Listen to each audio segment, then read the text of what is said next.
Hello everybody. Well, I got a little care package from John Bronson this week, and I thought I'd just talk about what all I got for the tractor. You might have noticed the hood. It's no longer that beautiful primer color. He had one that was in pretty fair condition and seemed to match the overall rest of the tractor a little bit better. And I just told him send it on with the rest of the stuff I wanted to get from him. So he did, and I put it on the tractor, and it looks really nice. I think it looks a little better than what it had on it before. Another thing we got some shields for the back. It covers this spring up, goes from here to here. Well, the tractor he had for parts was a long frame 5U, and this one here's one of the last short frames, and this is a 4U, but that really don't matter. But so that's really not a deal breaker, because these here are kind of beat up back here, but I put them on there, and the part that's still good on these, I think I can get the plasma cutter and trim the back of it and make it work. They'll work good enough until I can get a nice set of tins at some point, or make some, from scratch. The ones for the front that I have are really nice, and I'd like to have a set for the back that's just as nice as the front.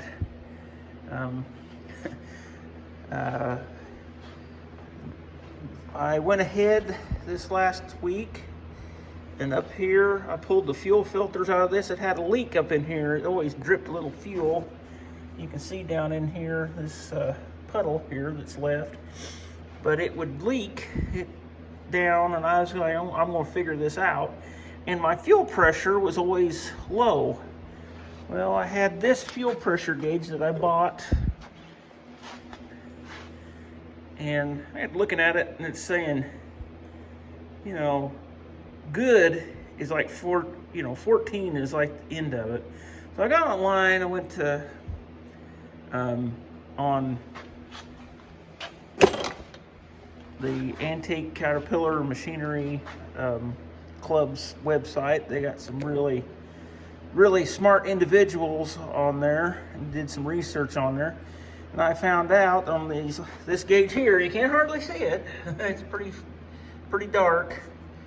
One of these days I'll tear it all apart and work on it. But from what they tell me, basically when it's all the way over here in the good, it's like 14 PSI.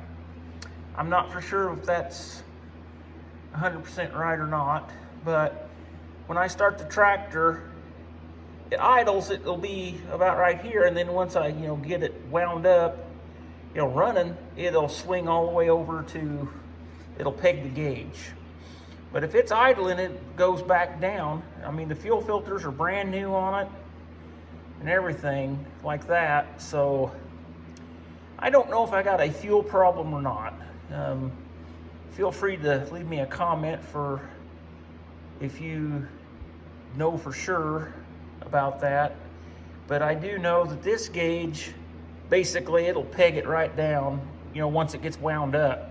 But like at idle or just off of idle, that gauge it's pretty sluggish to come up to here. It don't swing over just instantly once you start the tractor, and once you run it for a while and you let it idle, it swings back down.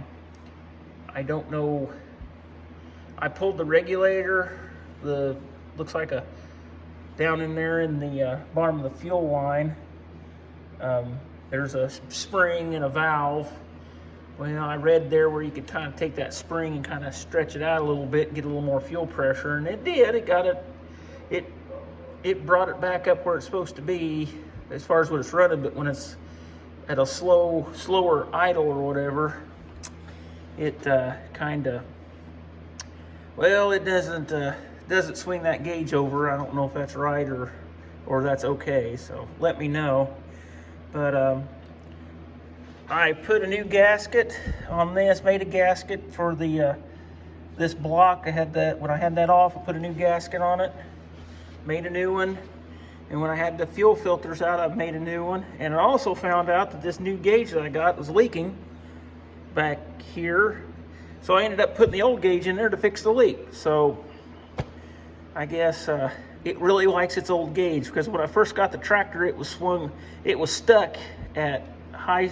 Every once in a while, I kind of got a knock on it to get it to, you know, drop over. So it needs some attention, but I think this is the gauge we're going to run with. I'm just going to have to figure out how it's built and tear it apart and clean it all up and make it to where you can read it. Why not? I've tore everything else on this thing apart. You don't get a freebie on these things when they're, you know, being as abused and unloved as this one has. I bought this off of him, this piece here. Well, they updated it since this is from the tractor he took it off of, and this pin is larger on the newer tractors. I think his is just a few years newer, but when they went to the long frame, I guess that's one of the things they thought they needed to, you know, change, is this rod, this pin is bigger. So I very gingerly got a strap wrench and took that knob off of there, and I ended up putting it back on, because I'm sure he was probably looking at this like, that knob's not going to come off without it busting a million pieces. But I was very careful. I got it off, put it on the old one, so that was a win there.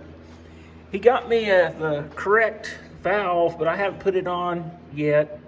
For right now, this is working. I'm not going to mess with that just yet. I got plenty of other things to work on this thing before I go back. You know, I tore that apart because it was leaking a little bit, and I got it where it doesn't leak, and I'm like, I don't know if I want to mess with that yet. So, but he did supply me the correct valve that I needed off his parts tractors that he was selling on his. He's got a nice video on his on YouTube with all the parts he was selling, and from this tractor that I bought these parts off. I don't know if anybody noticed on some of my videos, especially the ones where the boys are driving around on the tractor, this fender with this fuel tank, it just flopped. It just bounced all over the place. Well, there's a support that's into the right here.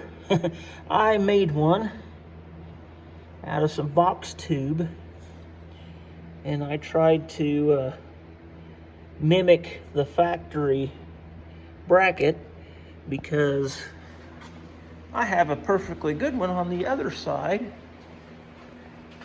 here. Now, I didn't go to great lengths to make this thing, so be gentle. But, well, let's face it, folks, this fender on this side is, if I had anything that was better than this one, I'd probably put it on there. It's been beat, and the fuel tank, you can you could tell it's had a little bit of a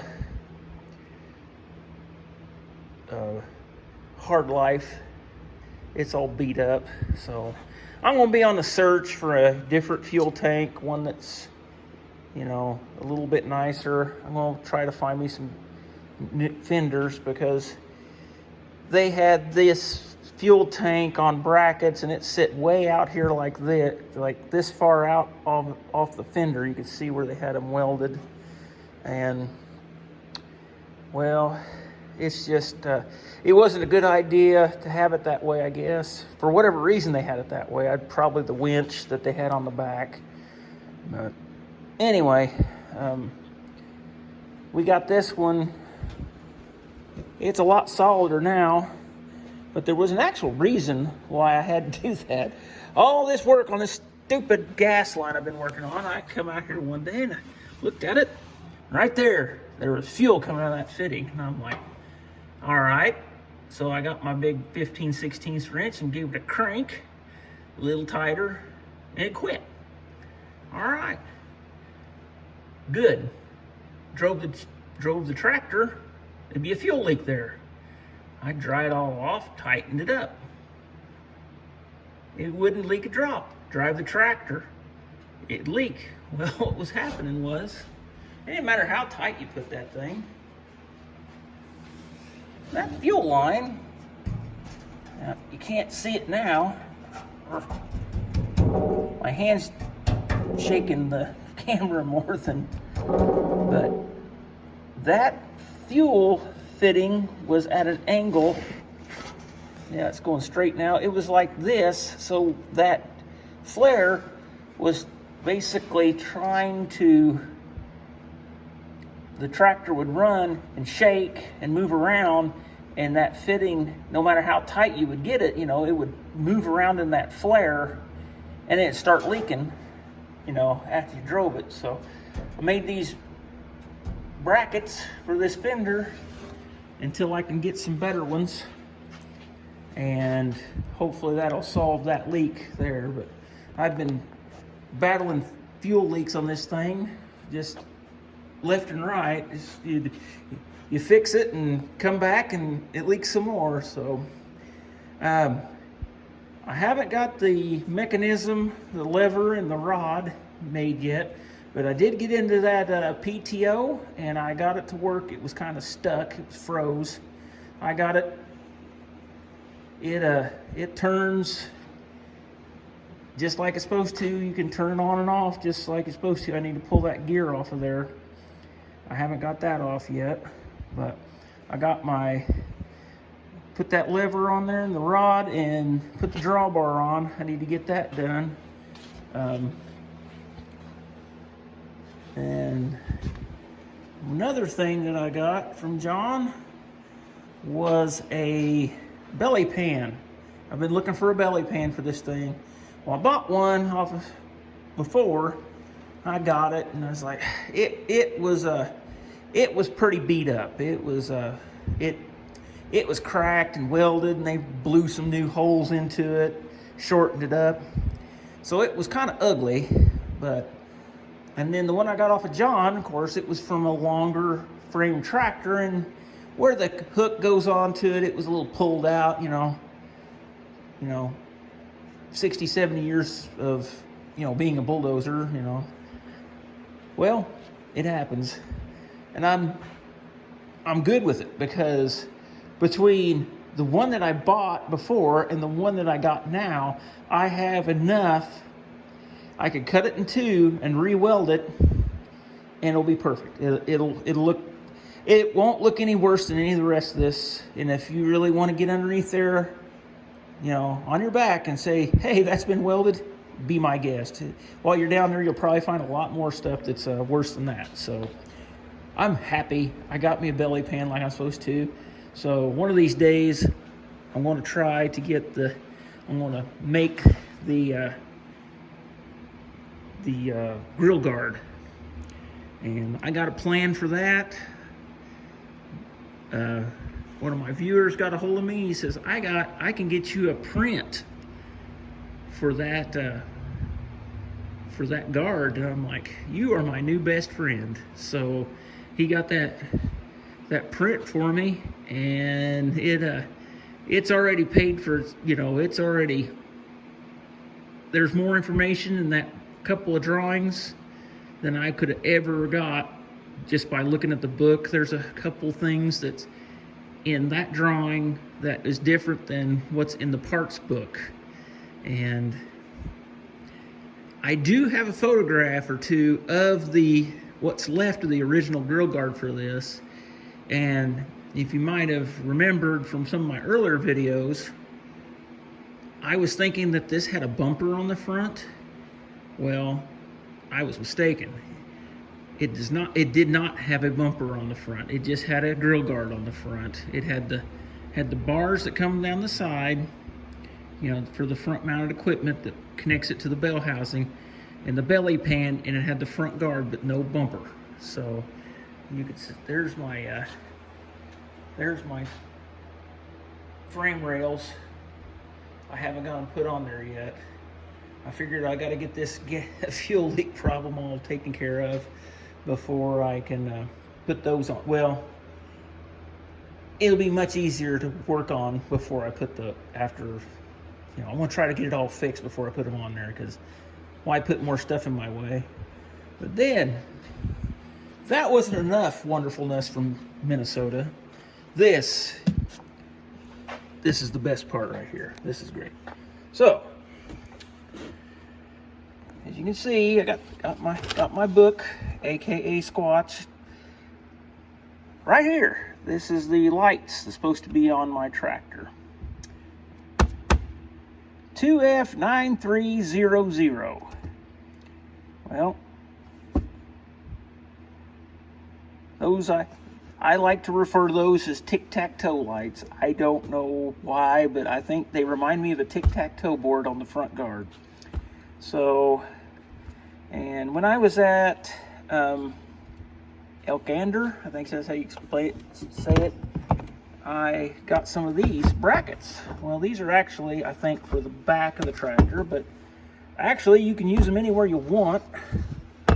You know, it's like this bracket here. That's what most guys have on the front of these. They put them on top of the radiator when they got a blade, and you can see over the blade. Well, my tractor doesn't have a blade on it, nor will it have a blade. And well, no offense, guys, but I don't like the headlights on the top like that, and I think they kind of look like a moon buggy. But hey, you know, I understand why they're up there. They're probably, you know, you can see a lot better. So anyway, so in this box I've got, he's setting me up with some basically light carcasses. He says, I'm going to send you all these lights. Hopefully you can make, you know, it ought to be enough there to make 4 lights. And I'm like, all right, that'll be great. So I got in there and found out that they have a bulb. The sealed beam bulb that goes on these is like, nowadays it's you know, I'm gonna keep my tractor 6 volt like it was, and so I bought 4 bulbs for it, and those were kind of expensive. I think I paid pretty close to 20 bucks or a little bit more a piece for them sealed beam headlights, but they're high-low. They're 5 3/4 inch diameter, and basically, I think they used them on Harley Davidsons and motorcycles. They have that smaller headlight. It's the same headlight like when like cars from the late 50s, early 60s. They have 4 headlights. Well, it's that diameter, that 5 3/4, the small headlight. So you can get like a Ford 8-in tractor has that same size bulb, but it's not high-low, and these had high-low headlights. So the right stock number changes over to a, I don't know how you'd say this, but the corporate number or whatever you want to say. It would be a something similar to a 1157, like taillight bulb, whatever you want to call it. But that was I think a 4031, which is a headlight for a military Jeep, from the old MB Jeeps. MB, MB, I think this is the military version. They had smaller headlights in them, and some of the deuce and halves, or not deuce and halves, I don't think. I think it's the Dodge Power Wagons. They had the smaller headlights, but they had 2 beams in them. So I found some of those because the motorcycle headlights, they're a 40-20 and this is a 40-31, and the motorcycle headlights, they actually say motorcycle on the lens, and the glass is made differently on a motorcycle than it is the pattern of the light. It really don't matter, but when you're paying that much for a headlight, the motorcycle ones, you know, you say the word motorcycle, you think Caterpillar parts are expensive. Buy motorcycle parts, they're even worse. So here's my thought on what I want to do. Instead of having the bracket that sticks up this high and you have your headlight up here, I want to have my guard. I've mocked it up how it's going to go, and my guard goes basically back here and down at an angle right behind this radiator, and it would cover these bolts up. You can't just bolt something on the side. I wanted the headlights kind of low and on the side of the tractor. So I'm thinking I want to do this and then bolt the headlight onto that. And I don't know, maybe it's just a sake for being different, I don't know, but I think it'll look better for me with the equipment it has to have the lights kind of down low and on the side. But I guess, you know, at the end of the day, it's my tractor and I can do with it what I please, huh? And it's not gonna take away anything from the value or anything. You can always put the brackets and stick them back on top if it's what you're supposed to do. So anyway, that's my update for right now, and I got a lot of response from my last video, and I appreciate everybody looking. I didn't have time this weekend to have the video camera, at my side, and I wanted to get something done, and I just had very little time today and this weekend to do a proper video. So I guess that's an excuse more than or apology or whatever you want to say. But anyway, thanks for watching. Like and subscribe if you would, and see you next time. Thanks for watching.